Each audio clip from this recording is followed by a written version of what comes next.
गुरुवार व्रत कथा। प्राचीन समय की बात है। किसी राज्य में एक बड़ा प्रतापी तथा दानी राजा राज्य करता था। वह प्रत्येक गुरु को व्रत रखता एवं भूखे गरीबों को दान देकर पुण्य प्राप्त करता था, परंतु यह बात उसकी रानी को अच्छी नहीं लगता था। वह व्रत करती थी और न ही किसी को एक भी पैसा दान में देती और राजा को भी ऐसा करने से मना करती। एक समय की बात है। राजा शिकार खेलने को वन को चले गए। घर पर रानी और दासी ही। उसी समय गुरु बृहस्पति साधु का रूप धारण कर राजा के दरवाजे भिक्षा मांगने को आए। साधु ने जब रानी से भिक्षा मांगी तो वह कहने लगी, हे साधु महाराज, मैं इस दान और पुण्य से तंग आ गई हूँ। आप कोई ऐसा उपाय बताएं जिससे सारा धन नष्ट हो जाए और मैं आराम से रह सकूं। तो बृहस्पति देव ने कहा, हे देवी, तुम बड़ी विचित्र हो। संतान और धन से कोई दुखी होता है? अगर अधिक धन है तो इसे शुभ कार्यों में लगाओ। कुमारी कन्याओं का विवाह कराओ।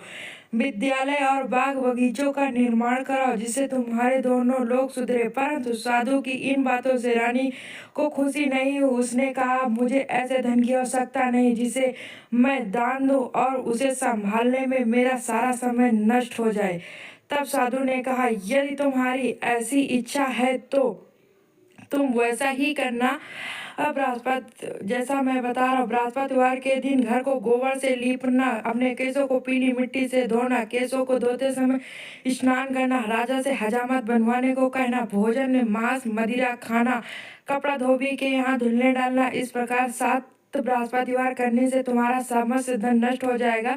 इतना कहकर साधु रूपी बृहस्पति देव अंतर ध्यान हो गए। साधु के कहे अनुसार करते हुए रानी को केवल 3 बृहस्पतिवार ही बीते थे कि उसकी समस्त धन संपत्ति नष्ट हो गई। भोजन के लिए राजा को परिवार तरसने लगा। तब एक दिन राजा ने रानी से बोला, हे रानी, तुम यहीं रहो, मैं दूसरे देश को जाता हूँ।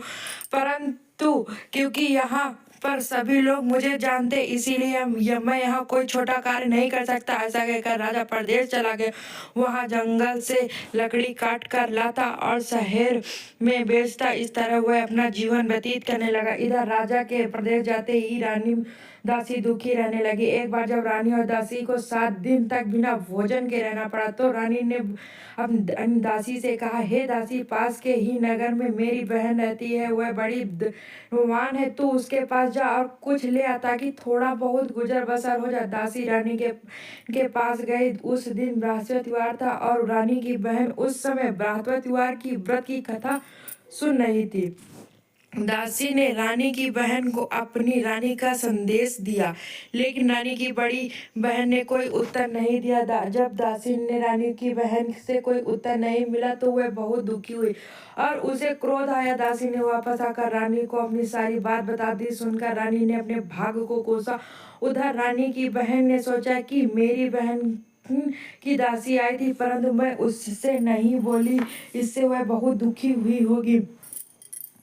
कथा सुनकर और पूजन समाप्त कर वह बहन अपनी बहन के घर गई और कहने लगी, हे बहन, मैं बृहस्पतिवार का व्रत कर रही थी। तुम्हारी दासी मेरे घर आई थी, परंतु जब तक कथा होती तब तक न उठते और न ही बोलते, इसीलिए मैं नहीं बोली। कहो दासी क्यों गई थी? रानी बोली, बहन, तुमसे क्या छुपाऊं, हमारे घर में खाने तक को अनाज नहीं। ऐसा कहते कहते रानी की आंखें भर आई। उसने दासी समेत पिछले 7 दिनों से भूखा रहने की बात कही, अपनी बहन को विस्तार पूर्वक सुना दी। रानी की बहन बोली, देखो बहन, भगवान बृहस्पति देव सबकी मनोकामनाएं पूर्ण करते हैं। देखो, शायद तुम एक घर में अनाज रखा हो। पहले तो रानी को विश्वास नहीं हुआ, पर बहन के आग्रह करने पर उसने अपनी दासी को अंदर भेजा तो उसने सचमुच अनाज से भरा एक घड़ा मिल गया। यह देखकर दासी को बड़ी हैरानी हुई। दासी रानी से कहने लगी, हे रानी, जब हमको अनाज नहीं मिलता तो हम व्रत ही करते हैं, इसीलिए क्यों ना इनसे व्रत और कथा की विधि पूछ ली जाए ताकि हम भी व्रत कर सके। रानी ने अपनी बहन से बृहस्पतिवार के व्रत के बारे में पूछा। उसकी बहन ने बताया, बृहस्पतिवार के व्रत में चने की दाल और मुनक्का से विष्णु भगवान का केले की जड़ में पूजन करें तथा दीपक जलाएं, व्रत कथा सुने और पीला भोजन ही करें, इससे बृहस्पति देव प्रसन्न होते हैं। व्रत और पूजन विधि बताकर रानी की बहन अपने घर लौट गई। सातवें रोज जब गुरुवार आया तो रानी और दासी ने निश्चय किया, व्रत रखा। गुड़साल में जाकर चना और गुड़ बिन लाई और फिर उसकी दाल से केले की जड़ तथा विष्णु भगवान का पूजन किया। अब पीला भोजन कहाँ से लाई? इस बात को लेकर दोनों बहुत दुखी थे। चूंकि उन्होंने व्रत रखा था, इसीलिए गुरुदेव उन पर प्रसन्न थे। इसीलिए वे एक साधारण व्यक्ति का रूप धारण कर 2 थालों में सुंदर पीला भोजन दासी को दे गए। भोजन पाकर दासी प्रसन्न हुई और फिर रानी से मिलकर भोजन ग्रहण किया। उन्होंने बाद में सभी गुरुवार को व्रत और पूजन करने लगी। बृहस्पति और भगवान की कृपा से उनके पास फिर से धन संपत्ति हो गया, परंतु रानी ने फिर की तरह आलस करने लगी। तब दासी बोली, देखो रानी, तुम पहले भी इसी प्रकार आलस करती, तुम्हें धन रखने में कष्ट होता था, इस कारण सभी धन नष्ट हो गया। अब जब भगवान गुरुदेव की कृपा से धन मिला है तो तुम्हें फिर से आलस होता है। बड़ी मुसीबतों से धन हमने पाया है, इसीलिए हमें दान पुण्य करना चाहिए, भूखे मनुष्य को भोजन कराना चाहिए और धन को शुभ कार्यों में खर्च करना चाहिए, जिससे तुम्हारे कुल का यश बढ़ेगा, स्वर्ग की प्राप्ति हो और पितर प्रसन्न होंगे। दासी की बात मानकर रानी ने अपना धन शुभ कार्यों में खर्च करने लगी, जिससे उसे पूरे नगर में उसका यश फैलने लगा। एक दिन रानी और दासी आपस में विचार करने लगी कि न जाने राजा किस दशा में होंगे, उनकी कोई खोज खबर भी नहीं। उन्होंने श्रद्धा पूर्वक बृहस्पति भगवान से प्रार्थना की कि राजा जहाँ कहीं भी हो शीघ्र वापिस आ जाए। उसी रात को बृहस्पति देव ने राजा को स्वप्न में कहा कि हे राजा, उठ, तेरी रानी तुझको याद कर रही है, अपने देश को लौट जा। राजा प्रातःकाल उठा और जंगल से लकड़ी काट के लिए जंगल की ओर चल दिया। जंगल से गुजरते हुए विचार करने लगा कि रानी की गलती से उसे कितने दुख भोगने पड़ रहे। राजपाट छोड़कर जंगल में आकर रहना पड़ा। जंगल से लकड़ी काटकर शहर में बेचकर गुजारा करना पड़ा और अपनी दशा को याद करके व्याकुल होने लगा। उसी समय राजा के पास बृहस्पति देव साधु के भेष में आकर बोले, हे लकड़हारे, तुम इस सुनसान जंगल में किस चिंता में बैठे हो, मुझे बतलाओ। महात्मा दयालु होते हुए राजा बोले, हे माँ, तुम्हारी पत्नी ने बृहस्पति देव के प्रति अपराध किया था, जिस कारण तुम्हारी यह दशा हुई है। अब तुम चिंता मत करो, भगवान तुम्हें पहले से अधिक धन देंगे। देखो, तुम्हारी पत्नी ने बृहस्पति देव का व्रत प्रारंभ कर दिया है। अब तुम भी बृहस्पति देव को व्रत करके चने की दाल व गुड़ जल के लोटे में डालकर केले का पूजन करो, फिर कथा को या सुनो, भगवान तुम्हारी सब मनोकामनाएं पूर्ण करेंगे। साधु की बात सुनकर राजा बोले, हे प्रभु, लकड़ी को बेचकर इतना पैसा भी नहीं बचा जिससे तुम भोजन के उपरांत कुछ बचा सकूं। मैंने रात में अपनी रानी को व्याकुल देखा, मेरे पास कोई साधन नहीं है जिससे उसका समाचार जान सकूं, फिर भी मैं कौन सी कहानी कहूँ यह भी मुझको मालूम नहीं। साधु ने कहा, हे राजा, मन में बृहस्पति भगवान के पूजन का निश्चय करो, वे स्वयं तुम्हारे लिए कोई राह बना देंगे। बृहस्पतिवार के दिन रोजाना की तरह तुम लकड़ियां शहर लेकर जाना, तुम्हारे रोज से 2 गुना धन मिलेगा, जिससे तुम भली भांति भोजन कर लोगे तथा बृहस्पति देव की पूजा का सामान भी आ जाएगा। जो तुमने बृहस्पति देव की कहानी के बारे में पूछा है वह इस प्रकार है। प्राचीन काल में एक बहुत ही निर्धन ब्राह्मण था, उसके कोई संतान न थी। वह नित्य पूजा पाठ करता, उसकी स्त्री न स्नान करती और न ही किसी देवता का पूजन करती। इस कारण ब्रह्मा देवता बहुत दुखी रहते थे। भगवान की कृपा से ब्राह्मण देव के यहाँ एक कन्या उत्पन्न हुई। कन्या बड़ी होने लगी। प्रातः स्नान करके वह भगवान विष्णु का जाप करती, बृहस्पतिवार का व्रत भी करने लगी। पूजा पाठ समाप्त कर पाठशाला जाती तो अपनी मुट्ठी में जौ भर के ले जाती और पाठशाला से मार्ग में डालती जाती। लौटते समय वही जौ स्वर्ण के हो जाते तो उनको बीन कर घर ले आती। एक दिन वह बालिका सूप में उनको सोने के जौ को फटकार कर साफ कर रही थी कि तभी उसकी माँ ने देख लिया और कहा कि हे बेटी, सोने के जौ को फटकने के लिए सोने का सूप भी तो होना चाहिए। दूसरे दिन गुरुवार था। कन्या ने व्रत रखा और बृहस्पति देव से सोने का सूप देने की प्रार्थना की। बृहस्पति देव ने सोने की स्वीकार कर ली, उसकी प्रार्थना स्वीकार कर ली। रोजाना की तरह वह कन्या जौ फैलाती हुई पाठशाला चली गई। पाठशाला से लौट कर जब कन्या जौ बिन रही थी तो बृहस्पति देव की कृपा से उसे सोने का सूप मिला।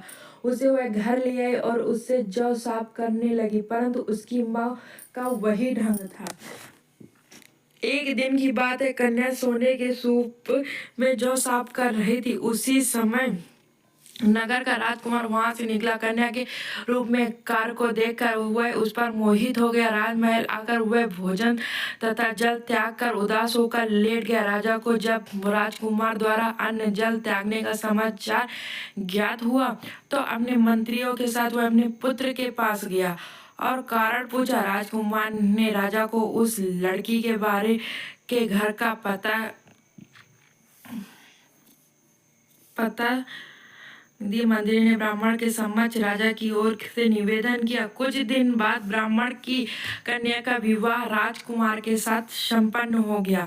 कन्या के घर से जाते ही ब्राह्मण के घर में पहले की भांति गरीबी का निवास हो गया। एक दिन दुखी होकर ब्राह्मण अपनी पुत्री से मिलने बेटी ने पिता की अवस्था देखा और अपनी माँ का हाल पूछा। ब्राह्मण ने सभी हाल कह सुनाया। कन्या ने बहुत सा धन देकर अपने पिता को विदा कर दिया, लेकिन कुछ दिन बाद फिर वही हाल हो गया। ब्राह्मण ने फिर अपनी कन्या के यहाँ गया और सभी हाल कहा तो पुत्री बोली, हे पिताजी, आप माताजी को यहाँ लिवा लो, मैं उन्हें विधि बता दूंगी जिससे गरीबी दूर हो जाएगी। ब्राह्मण देवता अपनी स्त्री को साथ लेकर अपनी पुत्री के पास पहुंचा। राजमहल पहुंचते ही पुत्री अपनी माँ को समझाने लगी, हे माँ, तुम प्रातः काल स्नानादि करके विष्णु भगवान का पूजन करो तो सब दरिद्रता दूर हो जाए। परंतु उसकी माँ ने उसकी एक भी बात नहीं मानी। वह प्रातः काल उठकर अपनी पुत्री की बची जूठन खा लेती। एक दिन उसकी पुत्री को बहुत गुस्सा आया। उसने अपनी माँ को एक कोठरी में बंद करा दिया। उसने अपनी माँ को बंद कर प्रातःकाल स्नानादि करा के पूजा पाठ करवाया तो उसकी माँ की बुद्धि ठीक हुई। उसके बाद वह नियम से पूजा पाठ करने लगी। प्रत्येक बृहस्पतिवार को व्रत करने लगी। इस व्रत के प्रभाव से मृत्यु के बाद वह स्वर्ग को हो गई। वह ब्राह्मण के सुख पूर्वक इस लोक का सुख भोग कर स्वर्ग को प्राप्त हुआ। इस तरह कहानी कहकर साधु बने। देवता कहाँ से लोप हो गए। धीरे धीरे समय व्यतीत होने लगा।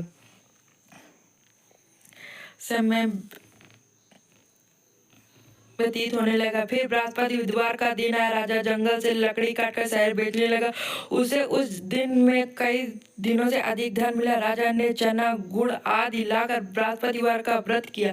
उसी दिन से सभी क्लेश दूर हो गए। परंतु अगले गुरुवार का दिन आया तो वह बृहस्पतिवार का व्रत करना भूल गए। इस कारण बृहस्पतिवार भगवान नाराज हो गए।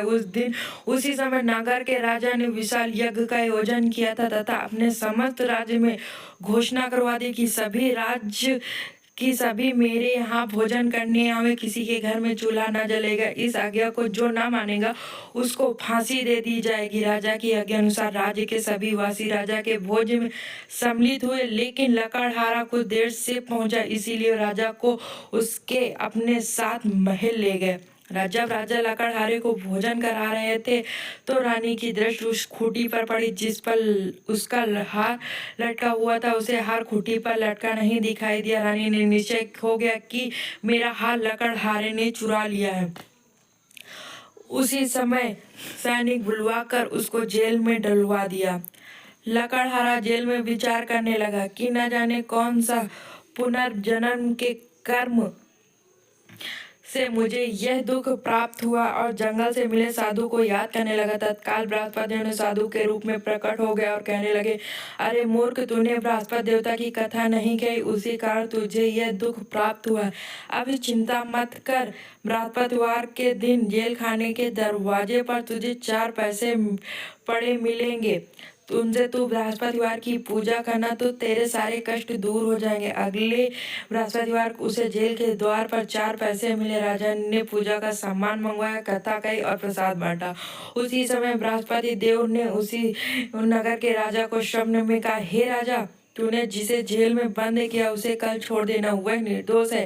राजा प्रातःकाल उठा और खूंटी पर हार टंगा देख लकड़हारे को बुलाकर क्षमा मांगी तथा राजा के योग्य सुंदर वस्त्र आभूषण भेंट कर उसे विदा कर दिया। गुरुदेव की आज्ञा अनुसार राजा अपने नगर को चल दिया।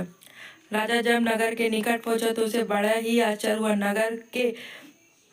नगर से में पहले ही से ही अधिक बाग, तालाब और कुएं तथा बहुत सी धर्मशालाएं, मंदिर आदि बने हुए थे। राजा ने पूछा कि यह किसका बाग और धर्मशाला है।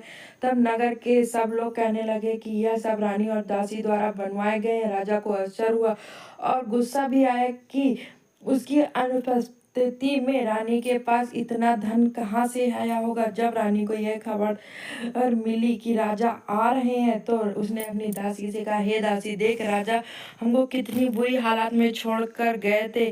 वह हमारी ऐसी हालत देखकर लौट ना जाए, इसीलिए तू दरवाजे पर खड़ी हो जा। रानी की आज्ञा अनुसार दासी दरवाजे पर खड़ी हो गई और जब राजा आए तो उन्हें अपने साथ महल में लिवा लाए। तब राजा ने क्रोध करके अपनी तलवार निकाली और पूछने लगा, बताओ ये धन तुम्हें कैसे प्राप्त हुआ। तब रानी ने सारी कथा सुनाई। राजा ने निश्चय किया कि रोजाना दिन में 3 बार कहानी कहूंगा और रोज व्रत किया करूंगा। अब हर समय राजा ने दुपट्टे में चने की दाल बनी रहती तथा दिन में 3 बार कथा कहता।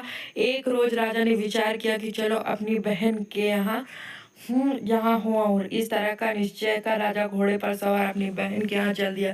मार्ग में उसने देखा कि एक आदमी एक मुर्दे को लिए जा रहे थे।